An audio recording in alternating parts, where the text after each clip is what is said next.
Everybody chill out, all right? Hear me out. I want to try to address the idea of the competitive rebuild, but first I need to tell you a poker story. Welcome to the Locked On Vikings podcast. You like that? 3, 1, 2, 3. You like it? You are Locked On Vikings, your daily Minnesota Vikings podcast, part of the Locked On Podcast Network, your team every day. What's up, everybody? Welcome to the Locked On Vikings podcast, where we're always trying to learn something new. It's part of the Locked On Podcast Network, your team every day. And as always, thank you so much to those of you who listen to this show every single day. My hashtag everydayers, you guys are the foundation of everything that happens at the Locked On Network. So I love you very much, and I love hearing from you. Please send me an email whenever you want. Email is in the show notes or the YouTube description. You can find the show wherever you listen to podcasts, including the SiriusXM app. You can also watch the show on YouTube or on Amazon Fire and Roku. Just download the Locked On Minnesota Sports app.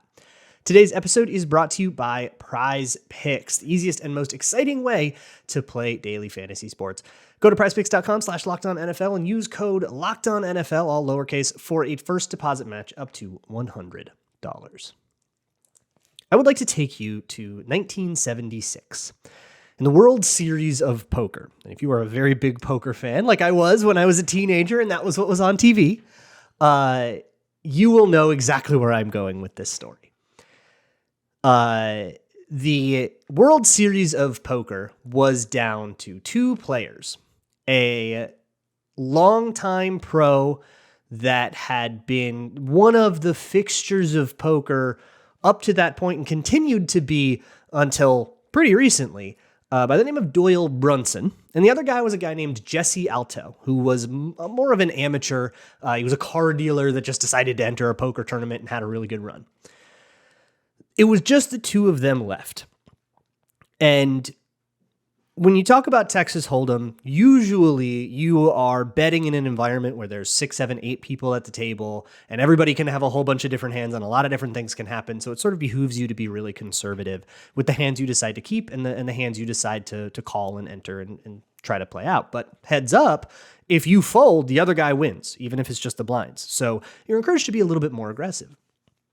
Doyle Brunson draws a 10-2 of the same suit, a 10 and a 2 of spades.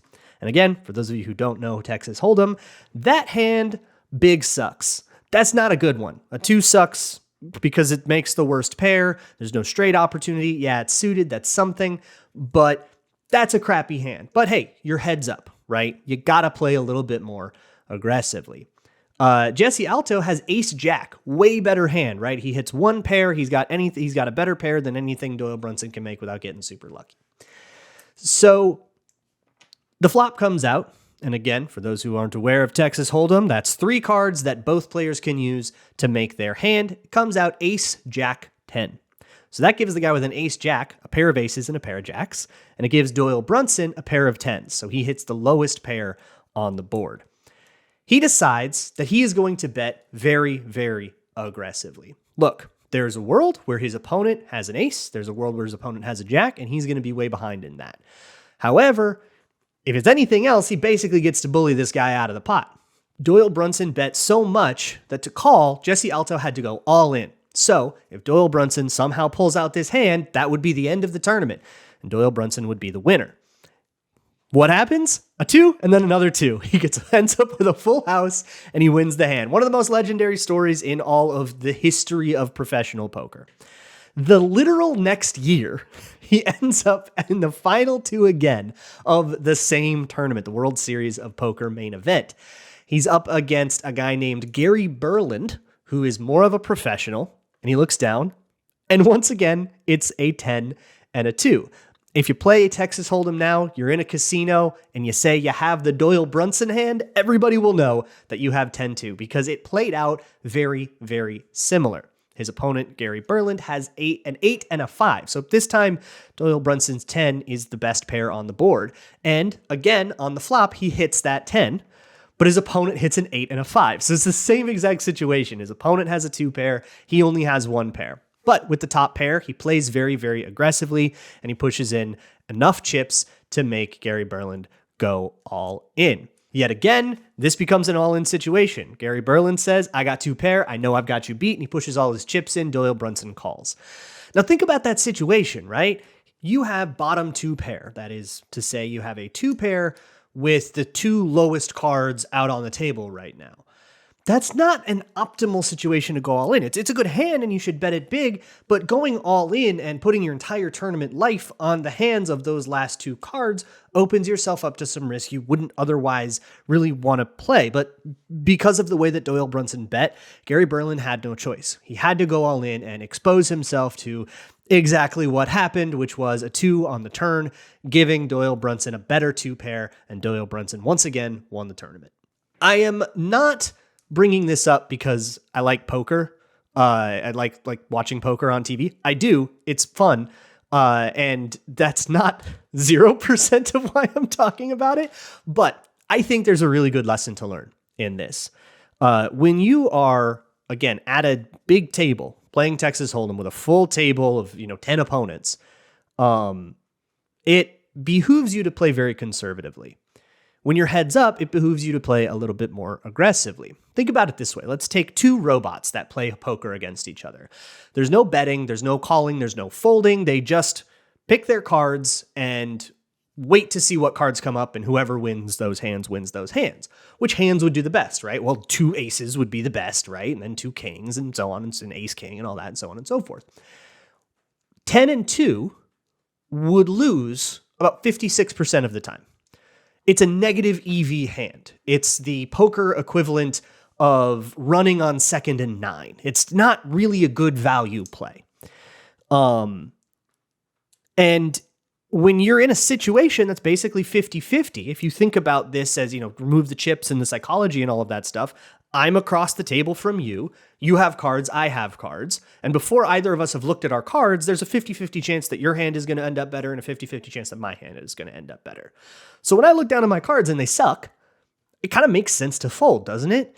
That is like the intuitive human logic. But if you ask any poker pro, they'll tell you that that's pretty crappy logic.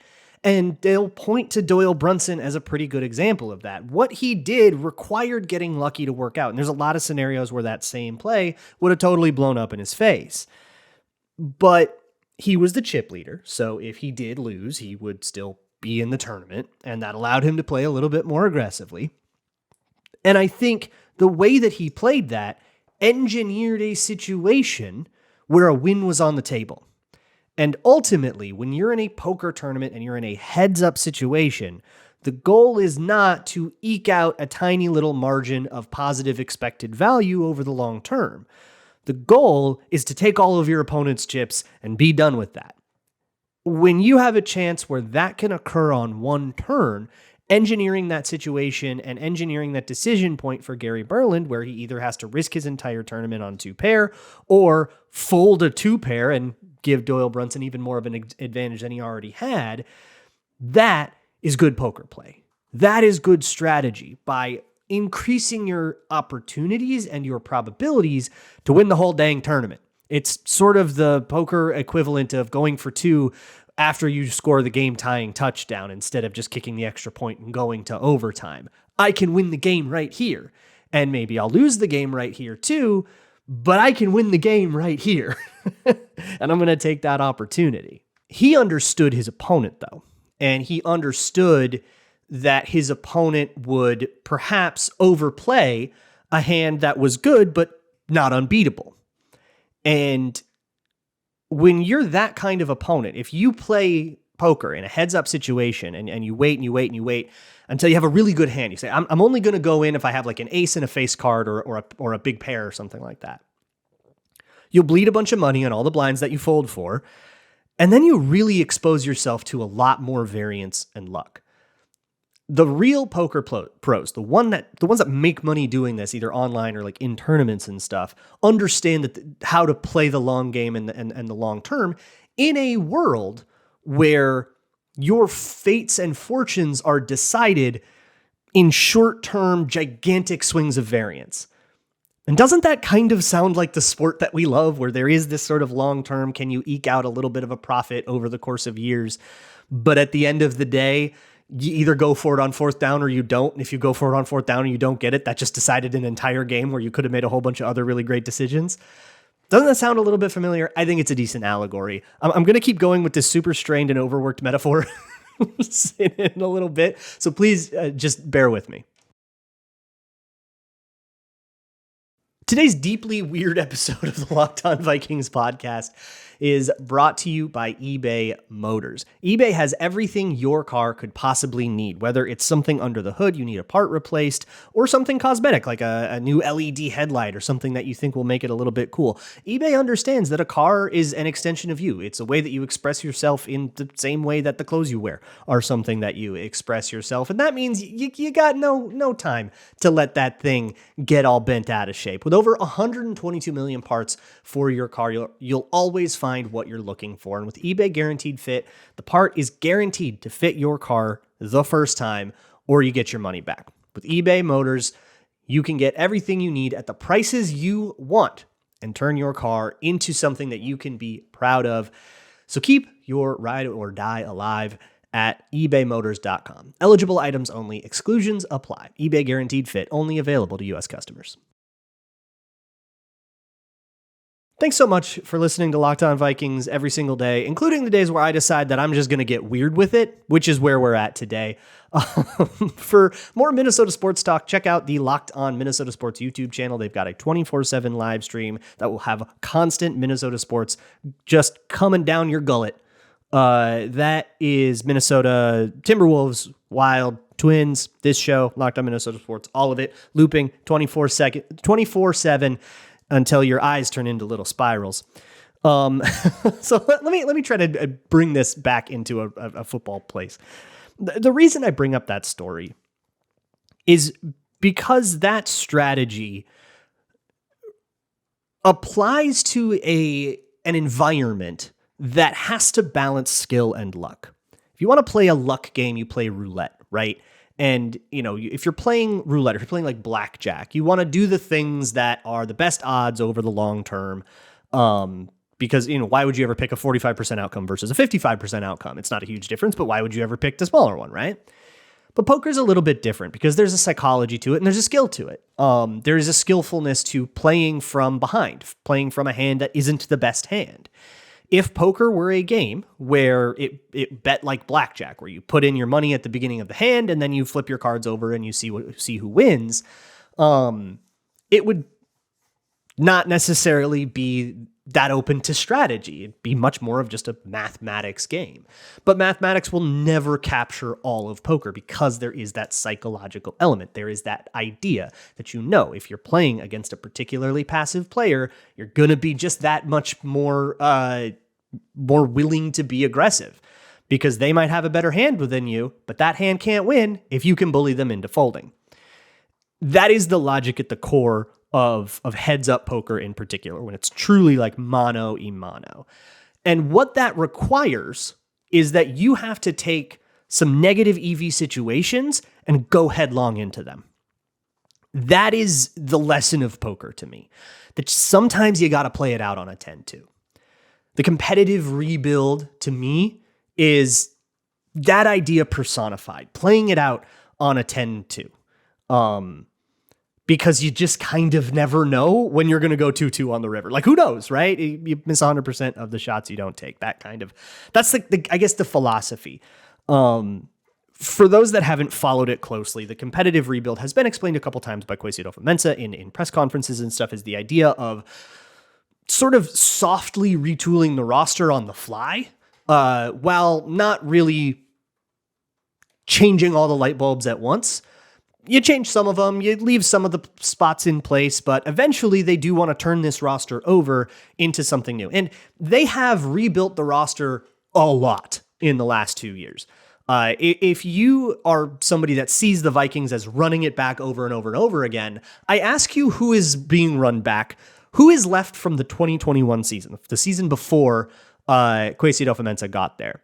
It's guys who were drafted that year, like Darisaw and Patrick Jones and so on, who will be in the last year of their rookie contracts, by the way. So they'll walk. They'll all walk if nothing else. All the 2020 draft picks are either gone or expiring now, or they'll get extended, like Justin Jefferson. And the rest of the team is made up of people that Kwesi got, with the exception of a couple Brian O'Neills and Daniil Hunters, and people who are very proven, and there's not really a lot of value to be had in trying to replace them. That was the argument that I've made about Daniil Hunter. There's not really a better place to put money than a kind of perennial top of the league edge rusher, right? What's more efficient in terms of a use of money than that? So outside of like a couple of key names like Brian O'Neill, Hunter, Justin Jefferson, those guys, it's a very, very new roster, and it's going to get a lot more new this year. Even just looking and just starting at some of the cap stuff that I've been looking at here, it's very clear that the Vikings, if they so choose, have the ability to make a ton of acquisitions this year and the extensions that they want. Or they can kind of put all their eggs in the one basket and say, let's just like go sell the farm for Josh Allen or for Brian Burns or something like that. They could also do that. That's an option. I don't like that option as much, but it is one. The cost right now of being in that position was not having a very good roster in 2023. I mean, they had some fun superstars, but it was a little bit top heavy, and especially the depth on defense, but the roster on defense we'll go with lacking. Brian Flores had to invent an entire new scheme to figure out how to stop defenses with guys without a lot of pedigree, how to get, a Pro Bowl alternate size season out of Josh Metellus, who was a depth player up until then, and all kinds of stories like that all over the defense. So what's the point? Why did we go through all of that effort to go 7-10 and not even really be in the top 10 of the draft when it would have been the exact same feeling and the exact same amount of success, but you could have been picking 6th if you just lost 2 more games, right? That's the thing that a lot of people say. And I think the philosophy is you got to play that 10-2 sometimes. And you won't win if you're punting away opportunities. And I think people agree with this philosophy more than they say they do. If you are backed up, you get the ball on your own 5-yard line, should you run 3 times and punt? No, try to score, even though that is not a particularly probable thing to do, because you have to take advantage of every opportunity you have to score to keep up with the other team. I kind of feel like it's the same thing on the macro scale. Even though the Vikings enter the 2023 season with, a 3% chance to win the Super Bowl, or not even, I don't think, like 2 or whatever. Well, that's not 0. And somebody has to win it, right? If you play 100 seasons at a 2% clip, you're going to win a couple of those. Like, it's going to happen, right? If you play enough 10-2s, you're going to hit 2-2 on the turn in the river and get a full house sometimes. And opening yourself up to those opportunities and opening yourself up to the positive side of variance is how you can take a heads-up poker situation and turn it into a win. Because when you're heads up in poker, that's not a long-term proposition. You don't play 1,000 hands and then the averages can come out. If that were the case, then yeah, you probably wouldn't want to play that 10-2. You'd probably only want to play the positive EV hands, and you'd probably want to play it a little bit more mathematically. And at the beginning of a tournament, when there's 40 million players, that's probably a better strategy. It's only once you get heads up that extra aggression is warranted, because you're forced to bet a whole lot, right? It's, in a lot of cases, it's free to fold. When you are at a big table, because only 2 players are forced to put in any money. And when you're heads up, that's no longer the case. And I think NFL teams live in a world of always being heads up, because there are costs that come with time passing. The cost of players getting more expensive, right? The Vikings no longer have Justin Jefferson on a rookie contract, right? When Justin Jefferson was there and cheap, that is a huge value proposition that will not last forever. You kind of got to play it out, right? And at least give it a shot. I think a lot of fans only want to take that shot when they know they're going to make that shot. That's not really how sports works, and that's a really good way to get caught on a bad turn in a river with ace jack. That said, I don't think they intend the competitive rebuild thing to go on forever. In fact, I mean, they've explicitly said otherwise. So what happens next in the future is kind of what I want to get into next. Thanks so much to the sponsor of today's episode, FanDuel. It's America's #1 sportsbook. And right now, If you are new to FanDuel, you can get $150 in bonus bets guaranteed when you place a $5 bet. That's any $5 bet on anything just for placing it. Doesn't matter if that bet wins or loses, you still get your $150 in guaranteed bonus bets. You can place it on anything. You can even do a live same game parlay in the middle of the 49ers Lions game if you feel like you know which way the wind is blowing. You can find all kinds of crazy, wacky stuff. I think you can even find some Super Bowl things. You can go bet on Caleb Williams to not be the number one overall pick at like plus 700. If you think that, the draft season is going to make Drake May the favorite or something like that, you can try to get in on that, put your $5 down on that or whatever, and get that $150 back in bonus bets. So visit FanDuel.com/lockedon and get yourself started. FanDuel, official partner of the NFL. How long is the long term in the NFL? This is the other thing about the competitive rebuild that I think is interesting, at least to discuss. When we talk about long-term team building strategy, and especially the idea of, eating a 2-14 season so you get better draft position and stuff, 2-14 seasons put everybody on a hot seat. Even if, the ownership kind of says, hey, we know you're going to have some growing pains and stuff. We're going to give you some leeway. We're going to give you some cushion. You run through all that cushion when you eat a 2-14 season, because just having a roster that's in the middle of a rebuild isn't enough to make you go 2-14, to be bad enough to get that number 1, number 2 overall pick, right? That's like Carolina has a rebuilding roster, but more was wrong there. They fired the coach, right? And they fired the GM.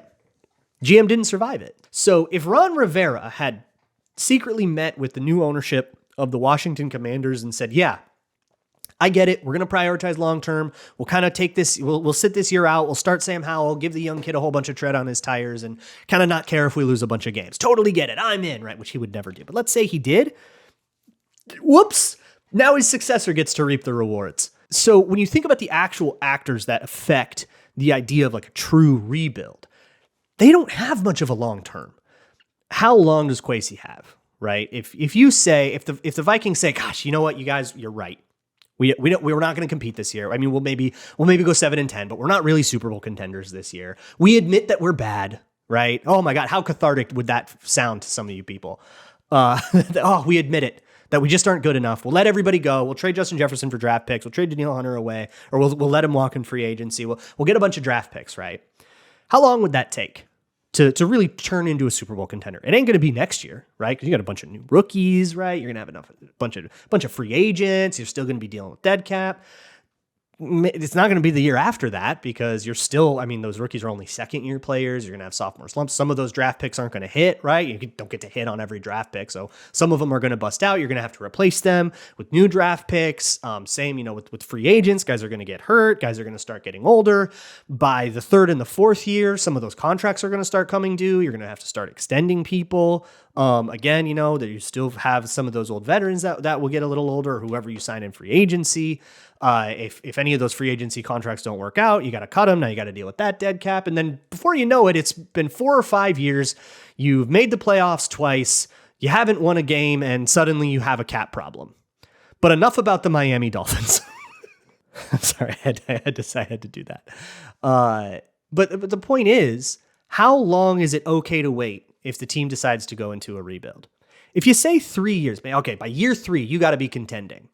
Then I think it's reasonable to say, okay, you guys did the competitive rebuild thing. You even won the division once, right? You at least were playing relevant football in December. You gave us all something to watch. That was your goal. You did that. Now, for the 2024 season, it's got to be built. And I think that's a reasonable expectation, and that's something that Kwesi's hinted that, we're really close. We really want to get the rebuild out of here. But I think by 2024, it's reasonable to say, if you did the competitive rebuild thing, that's fine, but now the rebuilding has to be over, and we have to just be competitive. And I'm not sure if the Vikings are there, but I don't think it's the overall approach that is the problem. It's not about overestimating your probability of winning the Super Bowl, right? I think everybody knows that's always going to be a long shot. It's a difficult goal. Everybody kind of goes in understanding that, but it's a matter of not sacrificing win probability, which is the ultimate kind of currency, right? Is Super Bowl probability. Everything else is meant to acquire Super Bowl probability. If you're sacrificing Super Bowl probability for assets, you're moving backwards. The only way you can turn that into something profitable is if you can take those assets and do better than you were doing with them before, i.e., taking someone like John Carlson and saying, we paid him too much, we're going to cut that, and we're going to use that money we were going to give to him on somebody who's better than John Carlson. You make that a profitable transaction. But when you're talking about players like Danielle Hunter and Justin Jefferson, it's really difficult to make that a profitable transaction. You would need to split that into 2 or 3 different players that are cheaper, but also somehow more effective than Justin Jefferson. It's really hard to see that happening. And so you would have a really, really high likelihood of going backwards, of being worse than you were when you started in those kinds of moves. I think that's the philosophy of the competitive rebuild. We keep the players that are good. We take our 10-2s, and at the same time, we try to continue to make profitable transactions and eventually accrue value. Because there is a draft class that's kind of a whiff in there, and because there are, free agent signings that are no longer having a positive impact on the team, like Zadarius Smith, right? You got rid of him. You got a 5th round pick. Who cares? Or Marcus Davenport. No longer, that's money that you spent for 1-year deal that you now have to spend more money to replace that idea, right? And because there's very few commitments, we really don't have any idea what this team is going to look like in 2025. So if you wanted the team to tear itself down and set itself up for the new chapter, go to overthecap.com, click on the Vikings cap situation, and click on the tab that says 2025. And you'll see a whole bunch of players that maybe have like void years that won't actually be on the roster, and void years are just like logged there kind of as a side note. And then you'll see that they've got like 2 or 3 major starters under contract. And those guys are like Brian O'Neill and Justin Jefferson for 2025. And, no, not Justin Jefferson. It just will be Justin Jefferson probably. They're like yeah. And those guys are like Brian O'Neill and TJ Hawkinson. And like, that's it. That's everything. That's everyone. Outside of guys that are on rookie contracts that Kwesi drafted, like, Jordan Addison and stuff, they have a very, very new roster over the next 2 years. I would be surprised if there were more than 2 or 3 guys left from the Rick Spielman era in a month. Like, it's rebuilt. It's new. So we finally get to see the team as Kwesi Adofo-Mensah envisioned it, and not the team as he inherited from Rick Spielman and having to navigate contract stuff he didn't like and all that stuff. Not the team that he inherited and is trying to make the best out of. At this point, this is what you built. When we get into 2024, it will be, this is what you built. This is 3-year draft classes, 3-year free agent classes, and then like maybe a couple of holdovers that you still had to decide to re-up on, like Brian O'Neill and Justin Jefferson and guys like CJ Hammer or whatever that you personally chose to re-up on. That's going to be what it is. And I think we can hold it. You can say, competitive rebuild, whatever you want, put whatever label you want on it. I think we can hold them to a standard that says this has to be a team that works. This has to be a vision that is complete and contends in the NFC. If we see that, then great. And if we don't, then I think we can hold it against them. That's where I'm at. But I don't think that the idea is to fold your 10-2s because they're, 44 to 56% negative EV, because sometimes you do have to chase that.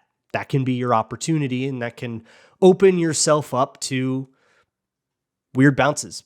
Sometimes it'll bounce your way, sometimes it won't. You got to deal with that. But again, you miss 100% of the shots you don't take. All right, that is going to do it for this episode of Locked On Vikings podcast. We'll probably be back to like position groups and free agency stuff tomorrow, so I'll see y'all for that. And as always, Skol.